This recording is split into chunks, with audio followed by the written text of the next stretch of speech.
Yo, what it is? It is Efren, the marketer. I'm super excited right now.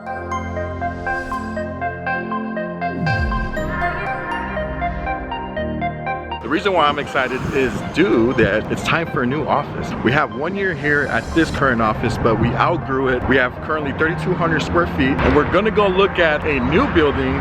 It's about 6,000 square feet. I'm currently meeting up with our agent, also known as our client. He's helping us move into this new building. So at one point this year, we're gonna have 2 offices in the same little area on Central. It's Omar and Mr. Teddy. What's going on, sir? So I'm making a video on how or what to expect when someone's getting a new office. Omar is actually the guy, or Teddy, that's negotiating it for us. What's something to look out for new business owners, Mr. Omar? So definitely keep in mind the leasing agent does not represent you. They represent the landlord. So just knowing that you have your negotiation just went.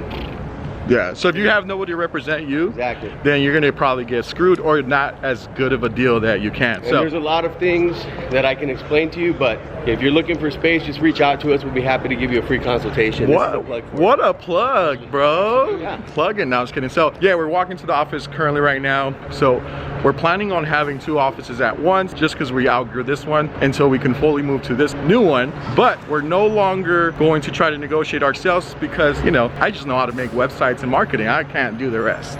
Can you negotiate a little golf course right here? How about I'll bring a little shovel and I'll dig a little hole for you, and we don't have to negotiate. It's gonna happen. It looks good. We can put multiple holes in here. If we can. I mean, Good chipping green. it would. The front has it. I'm just saying. The people in the front would have it. Yeah. So we're trying to negotiate some spacings here, and then the employees will park back there. Definitely want to have some kind of signage though, because there's going to be a technology company moving in here in the front, so we want to be seen in the back somehow. I'll show you. We'll definitely be here on the directory. Yeah. To move in. It honestly is just more like imaging kind of type of deal. Somebody walks by and they see a giant gold level thing right there. But this is part of the building that we're currently looking at. Somebody got 17,000 square feet in this building. So we're gonna have about 6,000 or so to the left. As you can tell, it is a huge building. They're negotiating, making sure that they can get what I want. A putting area, bro. And you can't negotiate me a putting area? I'll get the landscaper to come in and putting area. We'll get you a putting area. You know, they even got a putting area. Let me take a picture of this. Let me knock and see who the realtor is, or the real estate brokerage. You gotta point at us, bro. This is what we want in front, but on the other side by the parking lot. It's nice. It's very nice. What is this? Like, This Yeah. is just a display. It's a kit. It's a kit. okay. Yeah. That little roll up. That's nice. They have a roll up right there. Well, make some friends with the technology firm next door. To be honest, one of the best things that I noticed was moving up into nicer buildings. Like currently the building we're at now, people are like, oh, don't get an office. You'll see no return on it. We landed the clients below us, which is lawyers. And actually when we moved in there, we worked closely with Omar as well. So we were back and forth. He would just come knock and say, hey, I need this. We'll deliver right away. So it makes it much easier for clients. So if you're wondering if you should get an office building or not, I strongly suggest it. My goal on this office is to land some medical clients.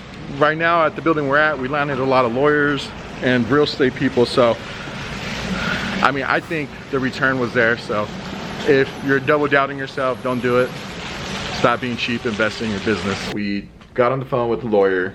At this point, Omar, who pays for the lawyer? Is it us? Or On what? like if somebody gets a lawyer involved, is it the property? Is it the, how does that usually go? When what? When negotiating a lease? Yeah, when you get a negotiated lease and then the lawyer gets involved. Does that usually go to like the person, or is that like on your guys' end? That's on you. That's on me. Okay. No, it's all good. He's our lawyer already. Actually, he was recommended by him. And to be honest, it might cost a couple $1,000s, but maybe. But I think if anything, we'll. I mean, we have a great relationship with him. I don't think you have to worry about it. Staying in relationships help. yeah, and that's why I've been trying to learn how to play golf, because a lot of those relationships are built during playing golf, right? Yeah, you need to practice more. All right, guys. So Omar called them and we tried to negotiate a putting area. What they say? Oh, It sounds promising. it sounds promising. Never think they might not be able to do it. Honestly, this is what I'm gonna miss the most is the views. You can literally see downtown. And you can see our future building. All right, so we're currently back in the office, but before I go over some tips with you, I want to show you our office and why we're trying to move. So we currently have a conference room. We have a cool little light here with the little cool display. We have wall graphics here. We have a little reception. Well, it's not really reception. She's our traffic advisor. We have sales in there. We have prints room in there. Graphic designs, sales, graphic designs. We don't really have an open workspace here, which kind of kills us because we're kind of maxed out on the people we can put in here. So yeah, this is why we're looking for a bigger open area. Right now we could probably fit one more desk and that's it, but we don't want to cram people up. So yeah, we're going for more of the open work environments. We are gonna have offices, individual offices, mostly be like accounting, HR, sales, because sales is probably a little bit loud. So yeah, I'm super pumped. The print room is also gonna be much larger because we're gonna be able to do a lot of the same day prints, instant prints in the office before we can send out to the warehouse. Now, the real question is, should you get an office before signing a lease or an office? What should you look for? First of all, as you can tell, you know, before when I first started signing up, when I first got our office was way smaller. So the price of the office was definitely much cheaper. And I know that it sometimes seems like a lot to you. If you're getting an office, it's like $700, $1,500, $2,000. It's still a big deal because it's a new level of achievement for you, right? What should you look for in a lease? Well, I can tell you in the current building we're in, they have this really stupid rule. And no, it's not because of the fire marshal. It's because they don't want to have a lot of people in each individual office because we are in a building where there's mostly lawyers, and lawyers, they like to be quiet. This whole building is quiet. You make a little bit of noise, they come knocking on your door, so you can't celebrate when you have a good sales day or even like a birthday. It's pretty fucking up to the T, right? So they have a really stupid rule where you can't have more than 3 people per 1,000 square feet. I personally did not look this up when I first signed the lease, so it screwed me up when we first signed the lease here. This place, we've been here for about 4 years. So we moved in to a smaller office, which was probably the size of this room. I'm not gonna lie to you.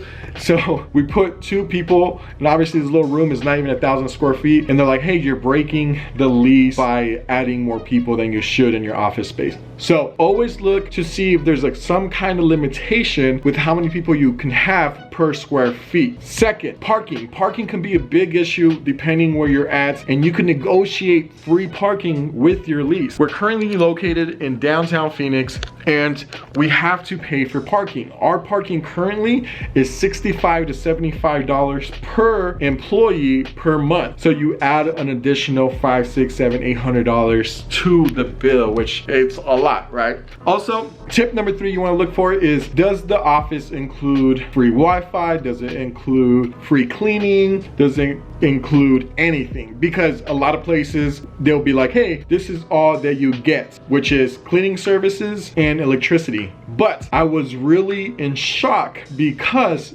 last summer, I wasn't aware of this, but our electricity bill came in and we're like, we don't pay the electricity bill. Well, I guess there's a surcharge to the lease. If you go over a certain amount of wattages per your floor or per your area, you get the surcharge added to your lease. So that is a bad one. So make sure you check on that. But to be honest, if you live anywhere else besides Arizona, you'll probably be okay. Just because of the summer here, the AC is always going. The next tip that I strongly suggest that you look into is, what time does the AC turn on and off? What times can you really be in the building? Currently where we're at right now, we cannot be here on a Saturday and Sunday because it gets too hot. They leave the AC at 80 degrees. So just imagine you're living in Arizona and you have no windows. There's no AC running. The AC is at 80 degrees. Just imagine how hot it is. Yes, we have these little fans here, but that is not enough. So look into the AC situation if you live somewhere where it's really cold or really hot. My final thing that you should really do is look into the contract. If you can afford a lawyer to look into the contract, it's gonna cost you anywhere from $1,000 to $2,000 to make sure that you do not get ripped off. The cool thing about our lawyers is they can probably try to change the verbiage in the lease agreements. Their representatives say that's fine, but at the end of the day,